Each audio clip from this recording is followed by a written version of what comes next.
Hi viewers, আমি সৌরভ। আজ আমাদের টিউটোরিয়াল 40। আজকে টিউটোরিয়াল থেকে আমরা ওয়ার্কিং উইথ ফাইল নিয়ে কথা বলবো। আজ আমরা শিখবো কিভাবে একটা ফাইল ওপেন করতে হয়, কিভাবে একটা ফাইলে রিড করা যায় বা ফাইল থেকে রাইট করা যায় ফাইলে, একটা ফাইল কিভাবে ক্লোজ করতে হয়। আমরা ফাইল নিয়ে কাজ করার জন্য আমাদেরকে প্রথমে একটা হেডার ফাইল ডিক্লেয়ার করতে হবে ফাইল স্ট্রিম নামে। ফাইল মূলত আমরা যে কাজে ইউজ করব, আমরা একটা ফাইলকে ওপেন করব ফাইল থেকে কোনো কিছু রিড করার জন্য, বা একটা ফাইলকে ওপেন করব ফাইলে কোনো কিছু রাইট করার জন্য। আমরা এখানে তিনটা ক্লাস দেখতে পাচ্ছি, একটা আউটপুট ফাইল স্ট্রিম, একটা ইনপুট ফাইল স্ট্রিম, একটা ফাইল স্ট্রিম। আমরা আউটপুট ফাইল স্ট্রিম ক্লাসটা ইউজ করব যখন আমরা একটা ফাইল থেকে কোনো কিছু রাইট করব, ফাইলে কোনো কিছু লিখব, তখন আমরা আউটপুট ফাইল স্ট্রিম ক্লাসটা ইউজ করব। যদি আমরা এই ক্লাসটা ইউজ করি তাহলে ওই ফাইলটা যদি নাও থাকে তাহলে নতুন করে ক্রিয়েট করে নেবে, আর ওই ফাইলে যদি আগে থেকে কোনো কিছু লেখা থাকে লেখাগুলো ওভাররাইট করে দেবে। ইনপুট ফাইল স্ট্রিম ক্লাসটা আমরা ইউজ করব যখন একটা ফাইল থেকে আমরা কোনো কিছু রিড করব কিন্তু আমরা রাইট করব না, তখন আমরা ইনপুট ফাইল স্ট্রিম ক্লাসটা ইউজ করব। ফাইল স্ট্রিম ক্লাসটা ইউজ করব যখন আমরা একই সাথে একটা ফাইলের মধ্যে রিডও করব, রাইটও করব। দুইটা একসাথে করার জন্য আমরা ইউজ করব ফাইল স্ট্রিম। আমরা এখানে প্রথমে আউটপুট ফাইল স্ট্রিম ক্লাসের জন্য একটা অবজেক্ট তৈরি করলাম আউট। আমরা একটা ফাইল ওপেনের জন্য লিখব আউট ডট ওপেন। এর মধ্যে আমরা লিখব আমরা ওখানে এটা কোন ফাইলটা আমরা ওপেন করতে চাচ্ছি। আমরা এখানে ডাবল কোটেশনের ভিতর লিখে দেব যে ফাইলটা, সেই ফাইলের নাম এবং টাইপ। আমরা new.txt নামে একটা ফাইল ওপেন করতে চাচ্ছি। আমরা যদি এই প্রোগ্রামটা এখন রান করাই এবং যে ডিরেক্টরিতে এই ফাইলটা সেভ করা আছে, আমরা এই প্রোগ্রামটা সেইখানে যাব, সেখানে দেখতে পাবো নিউ নামে একটা ফাইল চলে আসছে। আমরা এই ফাইলটাকে কেটে দেব, এরপর প্রোগ্রাম থেকে আবার এই প্রোগ্রামটাকে রান করব। এখন যদি আমরা ডিরেক্টরিতে যাই তাহলে আবার দেখব ফাইলটাকে কেটে দেওয়ার পরেও চলে আসে, তার মানে এই ফাইলটা না থাকলে ও ফাইলটাকে ক্রিয়েট করছে। আমরা এখানে কিছু লিখব, লেখার পর ফাইলটাকে সেভ করব। প্রোগ্রামটাকে যদি রান করাই, ডিরেক্টরিতে যাব, তাহলে দেখতে পাবো লেখাগুলো আর নেই। তার মাধ্যমে আমরা বুঝতে পারলাম আমরা যদি আউটপুট ফাইল স্ট্রিম ক্লাসের মাধ্যমে একটা ফাইলকে ওপেন করি তাহলে ওই ফাইলটা যদি না থাকে তাহলে নতুন করে ক্রিয়েট করবে, আর ফাইলটা যদি থাকে তাহলে ওই লেখাগুলো ওভাররাইট করবে। এইভাবে আমরা মূলত একটা ফাইলে কোনো কিছু রাইট করার জন্য আউটপুট ফাইল স্ট্রিম ইউজ করি। তো আমরা কিভাবে রাইট করব ফাইলে? আমরা এখানে কি করলাম, আউটপুট ফাইল স্ট্রিমের জন্য একটা অবজেক্ট তৈরি করলাম আউট। তো ফাইলে প্রিন্ট করার জন্য বা ফাইলে কোনো কিছু লেখার জন্য আমরা এখন সিআউটের পরিবর্তে আউটের মাধ্যমে ফাইলে লিখতে পারবো। আমরা আউট লিখার পরে এর মধ্যে আমরা লিখতেছি দিস ইজ মাই ফাইল লিখব।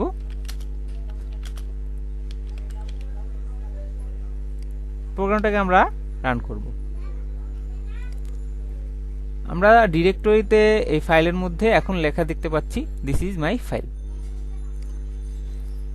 কিন্তু আমরা আউটপুট ফাইল স্ট্রিম ক্লাসের মাধ্যমে এই ফাইলে কোনো কিছু ইনপুট নিতে পারবো না।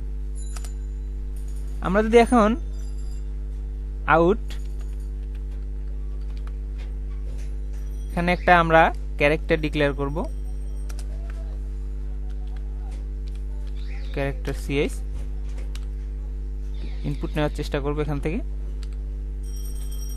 তাহলে এরর, কারণ আমরা এই ফাইলটা আউটপুট ফাইল স্ট্রিম ক্লাসের মাধ্যমে ওপেন করছি। তো এখানে আমরা শুধু রাইট করতে পারবো কিন্তু ফাইলে কোনো কিছু রিড করতে পারবো না, বা ফাইলে কোনো কিছু ইনপুট নিতে পারবো না।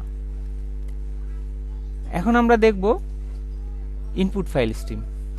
আমরা এখানে ইনপুট ফাইল স্ট্রিম নিলাম, এখান থেকে দিয়ে দিলাম আইএন।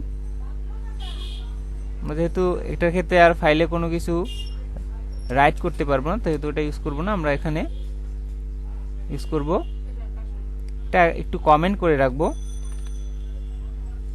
প্রোগ্রামটাকে রান করব। তাহলে এটা একটু চেঞ্জ করব। আমরা এখন ডকুমেন্টে যাব, দিস ইজ মাই ফাইল। আরো একবার রান করব।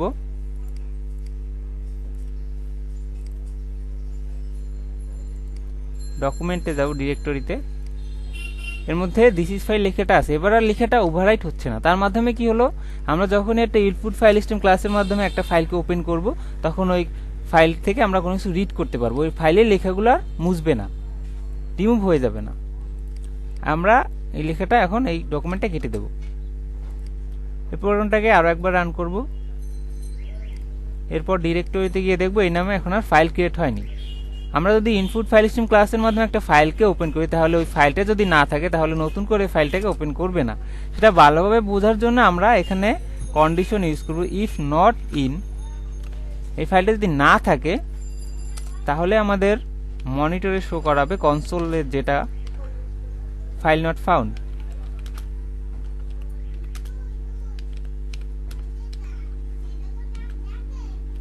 আমরা কাজ শেষ। যদি ফাইলটা খুঁজে পাওয়া যায় তাহলে সি আউট করবে ফাইল ইজ ফাউন্ড। এটাকে আমরা একটু উপরে নিয়ে যাব। এখানে এই প্রোগ্রামটা একটু রান করব। ফাইল নট ফাউন্ড, ডিরেক্টরিতে আমাদের new.txt নামে কোনো ফাইল নেই। ডিরেক্টরিতে আমরা এখন new.txt নামে একটা ফাইল ক্রিয়েট করব। ফাইলটা ক্রিয়েট করার পর আরো একবার প্রোগ্রামটাকে রান করব। তাহলে আমাদের লেখা চলে আসছে ফাইল ইজ ফাউন্ড। তার মানে এখন আমাদের ওই ডিরেক্টরিতে এই ফাইল আছে। এখন আমরা যদি এই ফাইলের মধ্যে কোনো কিছু লেখা থাকে তাহলে এই লেখাটা রিড করতে পারবো, যেহেতু আমরা ইনপুট ফাইল সিস্টেম ইউজ করেছি। যেহেতু আমরা এখানে রিড করতে পারবো, সেটা দেখার জন্য আমরা এখানে কি করব, এটা লিখব, ফাইলে কোনো কিছু রিড করব। আবার ফাইলের রিড, যেই লেখাটা রিড করব সেটা আমরা কনসোলে প্রিন্ট করার মাধ্যমে সব প্রুফ করতে পারবো যে আমাদের কাজটা ঠিকভাবে হলো কিনা। এখন আমরা এই প্রোগ্রামটাকে রান করব। এখানে আমাদের একটু চেঞ্জ করতে হবে, এখানে ইন।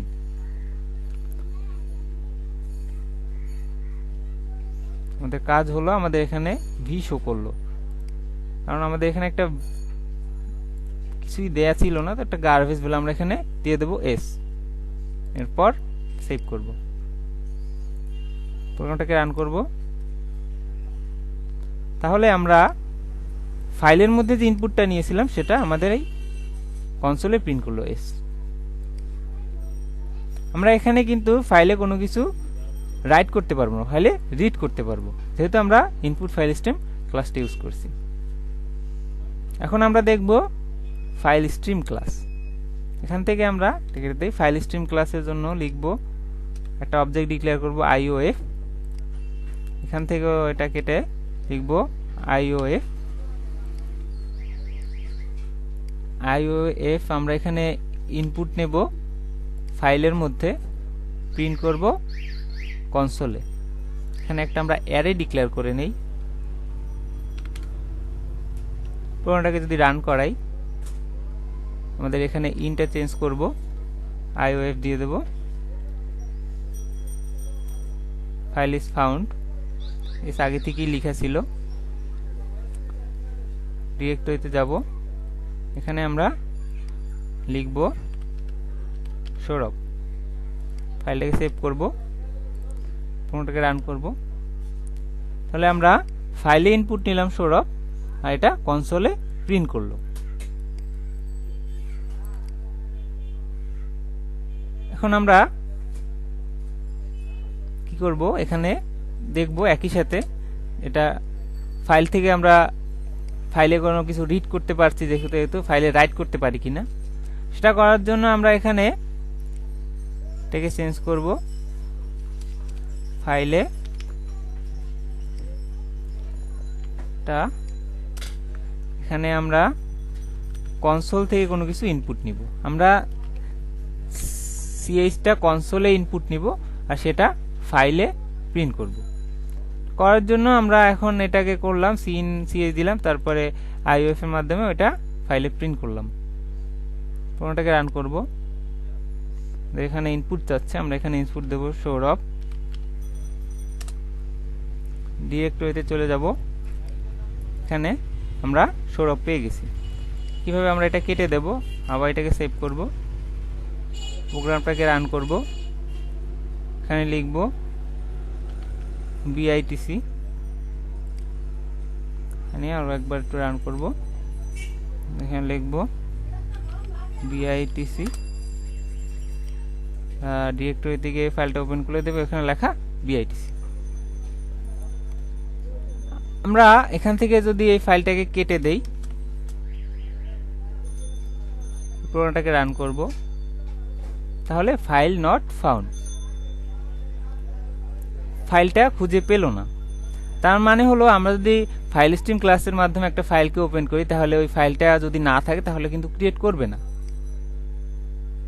আর ফাইলটার মধ্যে যদি এখানে কি করব, একটা ফাইল new.txt নামে ক্রিয়েট আবার করব। এখানে এর মধ্যে আমরা লিখব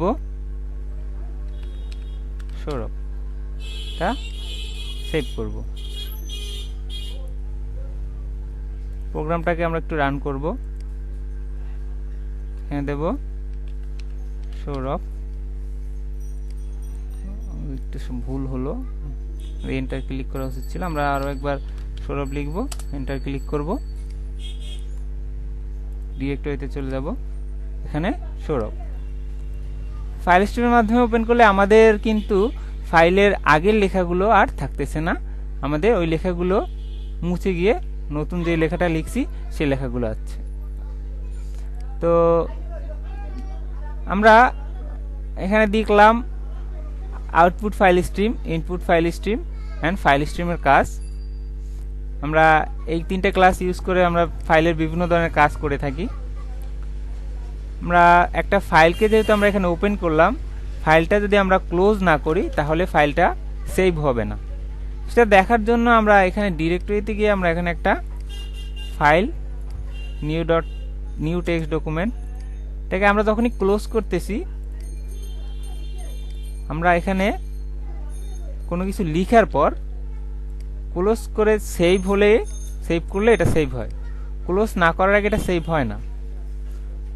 এরকমই আমরা এইটাকে যদি ক্লোজ না করি তাহলে এই ফাইলটা সেভ হবে না। আমরা এখানে এমনিতেও প্রোগ্রাম টার্মিনেট হওয়ার পরে এটা এমনিতেই সেভ হয়ে যায়, কিন্তু তবুও এটা সেভ করা একটা ফাইলকে এটা একটা গুড প্র্যাকটিস। আমরা প্রত্যেকবার একটা ফাইল ওপেন করার সাথে সাথে ফাইলটা ক্লোজ করে দেব। আমরা এখানে ক্লোজ করার জন্য ফাইলটাকে আমরা কোন ফাইলটাকে ক্লোজ করব, IOF ডট ক্লোজ, এর মাধ্যমে আমাদের ওই ফাইলটা, যে ফাইলটা ওপেন করলাম সেটা ক্লোজ হয়ে যাবে। আমরা এখানে লিখব সৌরভ, ডিরেক্টরিতে এখানে সৌরভ চলে আসছে। তো এই ছিল আজকের টিউটোরিয়াল। দেখা হবে পরের টিউটোরিয়ালে। এই টিউটোরিয়ালে কোনো প্রবলেম হলে বারবার চেষ্টা করুন, তাহলে এগুলো অনেক ইজি হয়ে যাবে। তো ভালো থাকুন, সুস্থ থাকুন, প্রোগ্রামিং এর সাথেই থাকুন।